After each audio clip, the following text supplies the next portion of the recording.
this is Ahsan Abdullah and I teach maths O levels and A levels at Shahjahan. याद होगा आपको last video में मैंने आपको एक छोटा सा शोशा छोड़ा था, कहा था कि रेकरिंग डेसिमल सॉल्व कैसे होते हैं, ज़रा देखते हैं कि कैसे सॉल्व होते हैं।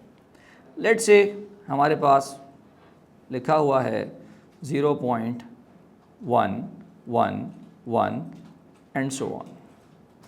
ये एक अदद रेकरिंग डेसिमल है। इसको रेकरिंग डेसिमल क्यों कहते हैं? बेसिकली ये 1 1 1 1 1 रिपीट होता चला जाएगा, तो इसको हम कहते हैं रेकरिंग डेसिमल। इसकी फ्रैक्शन वैल्यू निकालने को आती है।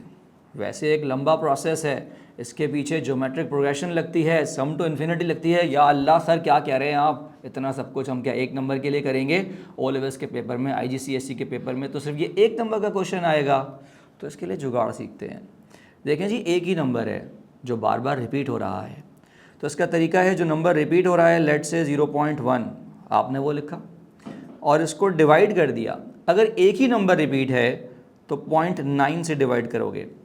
डेसिमल के बाद ऊपर और नीचे दोनों एक एक नंबर है, डेसिमल कैंसिल करके हम 1/9 लिख सकते हैं। यकीन ना आए मेरा भाई तो कैलकुलेटर के अंदर जाके चेक कर लो, 1/9 जो है वो हमारे पास 0.111 एंड सो ऑन ही होता है। ऐसे एक और एग्जांपल लेते हैं, let's say 0.444 and so on. ये भी एक रेकरिंग डेसिमल है और कंटिन्यूस पैटर्न है हमारे पास, एक ही नंबर बार बार 4 रिपीट हो रहा है। तो जैसा कि मैंने आपको समझाया कि 0.4 को डिवाइड करेंगे 0.9 से। क्या हमेशा 0.9 से डिवाइड करेंगे? नहीं।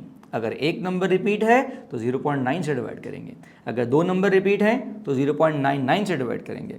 तो 4 और 9 यहाँ पर बच जाएगा, तो हमारे पास आंसर आएगा 4/9। सर झूठ तो नहीं कह रहे आप? कैलकुलेटर में चेक कर लो भाई, सही कह रहा हूँ मैं। 4/9 का जो फ्रैक्शन है वो 0.444 डेसिमल नंबर के ही बराबर होगा। लेट्स से एग्जाम्पल के तौर पे हम कोई ऐसा नंबर लेते हैं जिसके अंदर दो नंबर्स रिपीट हो रहे हैं, जैसे 0.12 12 12 एंड सो ऑन। अब क्योंकि दो नंबर्स का पैटर्न रिपीट हो रहा है तो I will take 0.12 divided by, क्या मैं 0.9 करूँगा? नहीं, हरगिज़ नहीं, 0.99 से डिवाइड करूँगा क्योंकि दो नंबर्स रिपीट हो रहे हैं। तो जनाब डेसिमल हटा दीजिए तो बचेगा 12/99। बट अनफॉर्चुनेटली ये आंसर सही नहीं है। क्यों? क्योंकि फर्दर कैंसिल आउट हो सकता है। 3 के टेबल से 3 4s are 12 and 3 33s are 99, so it should be 4/33 the final answer. तो जनाब यहाँ पर हमने आपको दो नंबर्स जो रिपीट हो रहे थे उसका रेकरिंग डेसिमल को फ्रैक्शन में कन्वर्ट करना सिखाया। अब लेट से मैं एक नंबर लेता हूँ 0.1555 and so on. So you can clearly see कि जो 0.1 है ये पैटर्न का हिस्सा नहीं है, तो भाई इसको तोड़ लो।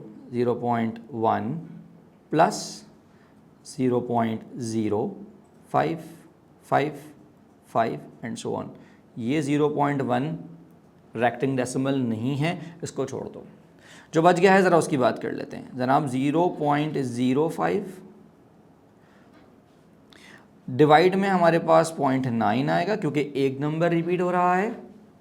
अब आपको ज़रा समझना पड़ेगा, पॉइंट के आगे हमारे पास दो नंबर्स हैं, ऊपर और नीचे हमारे पास एक नंबर है, तो एक ज़ीरो मुझे बढ़ाना पड़ेगा।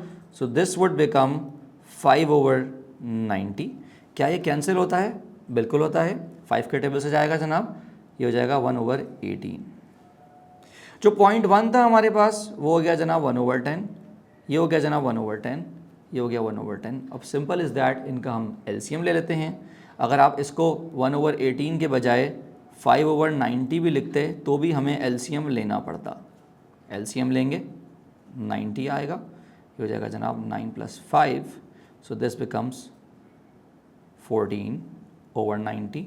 2 के टेबल से कैंसिल करेंगे, ये हो जाएगा जनाब 7/45। आप चाहें तो कैलकुलेटर से चेक कर सकते हैं। तो जनाब ये है हमारी रेकरिंग डेसिमल की कहानी। इस तरह का सवाल अगर आया तो ये 2 नंबर का आएगा, इस तरह का सवाल हो सकता है 1 से 2 नंबर का आएगा, और अगर इतना आसान सवाल आया तो ये 1 ही नंबर का आएगा। ठीक है जनाब, मिलते हैं आपसे अगली वीडियो में कुछ नए के साथ। अपना ख्याल रखें और छा जाओ पे आ जाओ।